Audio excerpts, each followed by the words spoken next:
বাংলাদেশ খেলা জানাতে মাইরি কত যে খেলতে পারে। নাকানি চোবানি চোবানি নাকানি নানান রকমের খেলা। প্রথমে তো খুব হ্যাডাম দেখাইলো, শেখ হাসিনারে প্রত্যর্পণ করতে হইব। তিনি যখন আসতে চাইলেন তখন বললেন না, আসা হবে না।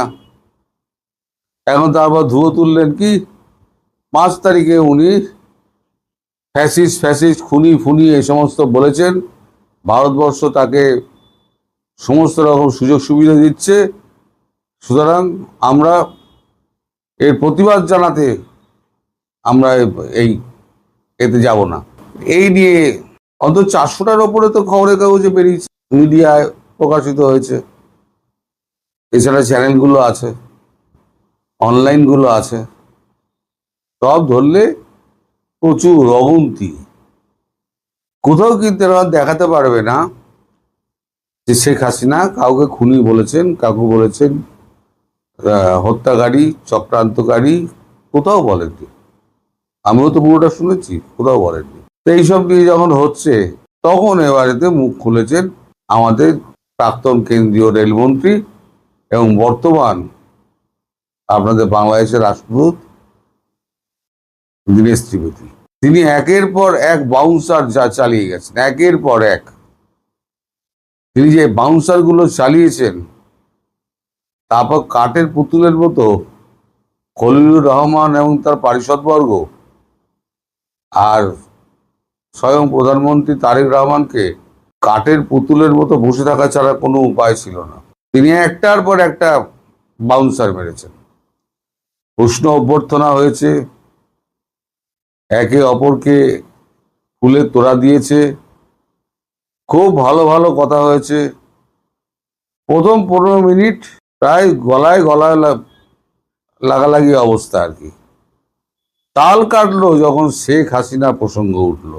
5ই আগস্ট শেখ হাসিনা যে সাংবাদিক সম্মেলন করেছেন সেটা অনভিপ্রেত এবং বাংলাদেশকে ছোট করেছে ভারতবর্ষ।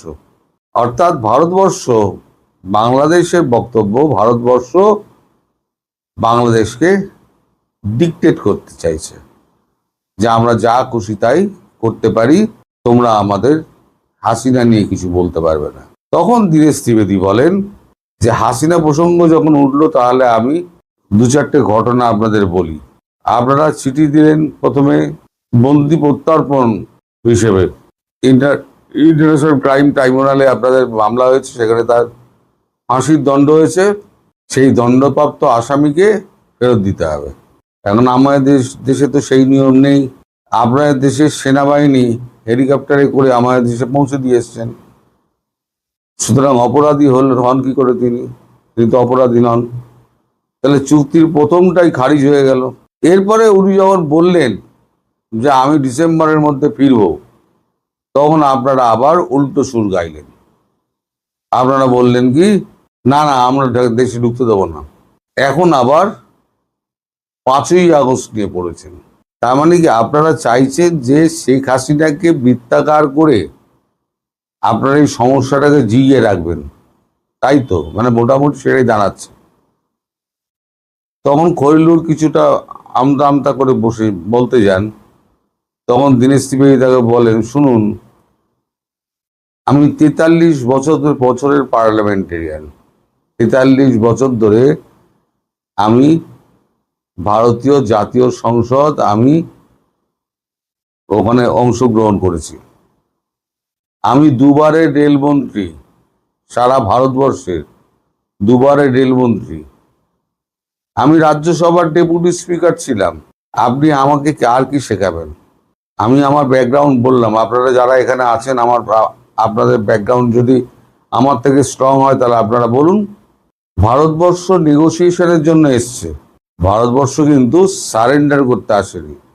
একটা জিনিস মাথায় রেখে দেবেন, ভারতবর্ষ কোনোদিন আত্মসমর্পণ করে না। আপনারা ঘোরের মাথায় থাকতে পারেন, আপনাদের পাকিস্তান সাহায্য করবে, আপনাদের তুর্কি সাহায্য করবে, কেউ আপনাদের সাহায্যে বিপদের সময় এগিয়ে আসবে না। বিপদের দিনে আগেও ভারতবর্ষ এগিয়ে এসেছিল, আবার যদি কালকে এই বিপর্যয়ের মধ্যে, এই মানে খারাপ সম্পর্কের মধ্যে কাল যদি ঝড় ঝঞ্ঝা তুফান ওঠে, ভারতেও উঠবে, কিন্তু ভারতবর্ষ প্রথম দেশ যে লাফিয়ে পড়বে আপনার এখানে আসার জন্য ত্রাণ নিয়ে।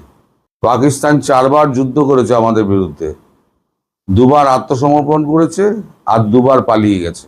যদি আবার করতে চায় তাহলে পরে আমরা রাজি। এখন আপনারা ব্যাপারটাকে যদি ঘোলা জলে মাছ ধরতে যান, তাহলে কিন্তু আপনাদের উপযুক্ত মানে শিক্ষা পেতে হবে। ভারত আপনাদের কখনো অবজ্ঞা করেনি। ভারত মালদ্বীপের মতো ছোট দ্বীপ, একটা দ্বীপ রাষ্ট্র, আপনাদের থেকেও ছোট, তারও সম্মান দিয়ে কথা বলে। প্রেসিডেন্ট মইজুকে কিন্তু অত কিছু হওয়ার পরও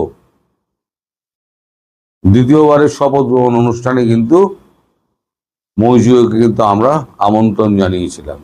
শ্রীলঙ্কা বিপদে পড়েছিল, নেপাল বিপদে পড়েছিল, যত নেতারা সব এসে পালিয়ে কিন্তু ভারতেই আশ্রয় নিয়েছে। একতরফা বলে গেছেন দীনেশ ত্রিবেদী, কাঠের পুতুলের মতো বসছিলেন তারেক রহমান। হ্যাঁ, শেষে অবশ্য একটা কথা বলেছেন, আপনাদের দেশে হাদির হত্যাকাণ্ডের যারা আসামি যারা রয়েছে তাদের প্রত্যর্পণের ব্যাপারে আপনারা যে কাগজপত্র চেয়েছিলেন সেই কাগজপত্রগুলো রেডি হয়ে গেছে, আমি আপনাদের দিতে চাই। খলিলুর দিয়েছে। মজাটা হলো, যেখানে এক প্রধানমন্ত্রীর ফেরা নিয়ে আর এক প্রধানমন্ত্রীর সঙ্গে আলোচনা করছে একটা দেশের মানে শীর্ষস্তরের পার্লামেন্টেরিয়ান, সেখানে হাদির প্রসঙ্গ নিয়ে আসছেন। আপনি অবস্থাটা ভাবুন, মানে বাংলাদেশের অবস্থা ভাবুন। আপনি কোথায় প্রধানমন্ত্রী আলোচনা করছে, সেখানে চলে এলো হাদি। আমি দিন দশেক আগে একটা ভিডিও করেছিলাম আপনাদের জন্য, সেখানে আমি বলেছিলাম যে পরাগ জৈন সহ 4-6 জন অফিসার তারা বাংলাদেশ ভিজিট করবেন। গতকাল তারা বাংলাদেশ পৌঁছে গেছেন। আমি 7 দিন আগে বলে দিয়েছিলাম, ঘুরিয়ে দেখুন পিছন দিকে, 7 দিন আগে রয় ডিরেক্টর যাচ্ছেন বাংলাদেশ। তো যাই হোক, এখন তার যে যাওয়া, এটা আপনারা মনে করতে পারেন না দারুণ ব্যাপার, রয় ডিরেক্টর এসছে, এটা কিন্তু খুব অ্যালার্মিং। আমি বলে দিচ্ছি, এটা খুব অ্যালার্মিং। কারণ এই যে আমরা সিঁদুর করলাম না, সিঁদুরের সময় কিন্তু পুরো সিঁদুরের ছকটা ছকেছিলেন কিন্তু এই পরাগ জৈন। রয় ডিরেক্টর, পূর্বতন ডিরেক্টর যখন ফেল করলো রবি বর্মা, তখন তাকে সরিয়ে দিয়ে এই পরাগ জৈনকে এনে বসানো হলো। পরাগ জৈন হচ্ছেন আইআইটি ফার্স্ট ক্লাস ফার্স্ট, তিনি জীবনের সেকেন্ড হননি। তারপর তো উনি ইন্ডিয়ান ফরেন সার্ভিস দেন, তারপর ইন্ডিয়ান রেভিনিউ সার্ভিস দেন, তারপর ইন্ডিয়ান অ্যাডমিনিস্ট্রেটিভ সার্ভিস দেন। একটা মানুষের 3টে সার্ভিস আছে। আইআইটি ছেড়ে দিন, 3টে service: foreign service, revenue service and administrative service. মাথাটা কত পরিষ্কার, খুব হাসি মুখ, দেখলে আপনি পাশ দিয়ে বসে চলে যাবেন, আপনি ধরতে পারবেন না। সেই মানুষটা যখন গেছে তখন জানবেন যে খুঁটিনাটি বিষয়গুলো জেনেই উনি গেছেন, এবং কোথা দিয়ে কে আসবে, কাকে কোথায় মারবে, সেগুলো কিন্তু উনি দেখতেই গেছেন। 1 মাস আগে সমস্ত বুকিং কমপ্লিট হয়ে যায়, কারণ সিকিউরিটি অ্যারেঞ্জমেন্ট করতে হয়। এই যে এত দেশের সমস্ত রাষ্ট্রনেতা আসবে, তাই তো থাকার জায়গা, তাদের সিকিউরিটি অ্যারেঞ্জমেন্ট সমস্ত কিছু করতে হয়। তো তার ইনওয়ে, তার আউটওয়ে, তার রেস্কিউ ওয়ে, কোথায় সেফ হাউস আছে, সেইগুলো সমস্ত দেখে রাখতে হয়। এইগুলো করতে করতে ইন্টেলিজেন্সের মোটামুটি 1 মাস মিনিমাম সময় লেগে যায়।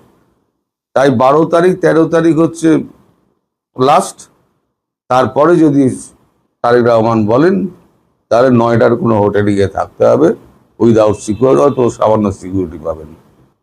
এখন শেষ পর্যন্ত দেখুন, আমি বললাম না যে গেলে ভালো, না গেলে আরো ভালো। এখন অনেক হ্যাডাম ট্যাডাম দেখিয়ে এখন প্যাচে পড়ে গেছে।